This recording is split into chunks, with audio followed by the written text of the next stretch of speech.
এরকম রেকর্ড একমাত্র সাকিব আল হাসানকে মানায়। সে কারণে আমরা সবাই সাকিবিয়ানরা তাকে রেকর্ড আল হাসান নামে চিনি। কারণ সে একটা পর একটা রেকর্ড করতেছে পুরো বিশ্বের মধ্যে। 14,000 রান এবং 700+ উইকেট একমাত্র সাকিব আল হাসানের। একমাত্র ক্রিকেটার পুরো বিশ্বে 14,000 রান 700 উইকেট। আমাদের বাংলার নবাব যে কিনা বাংলাদেশকে একটি বিশ্বের কাছে রিপ্রেজেন্ট করছে তার পারফরমেন্স দিয়া।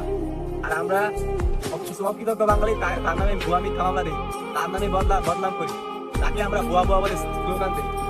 কিছুদিন আগে টেস্ট ক্রিকেটে টেস্ট ম্যাচের সময় কিছু পাকিস্তানি হাজার দর্শক সাকিব আল হাসানকে সাকিব ভাই জিন্দাবাদ বলে স্লোগান দিচ্ছে। আর আমরা অকৃতজ্ঞ বাঙালি তাকে ভুয়া বলে স্লোগান দিই। পুরা বিশ্ব তাকে সম্মান দেয়, আর আমরা বাঙালি তাকে সম্মান দিতে জানি না। তার নামে ভুয়া মিথ্যা মামলা দিই। পুরা বিশ্ব তাকে সম্মান দেয়, তাকে আমরা সম্মান দেই না। আমরা হচ্ছে অকৃতজ্ঞ বাঙালি। বোধ হয় আর কোনো বাংলার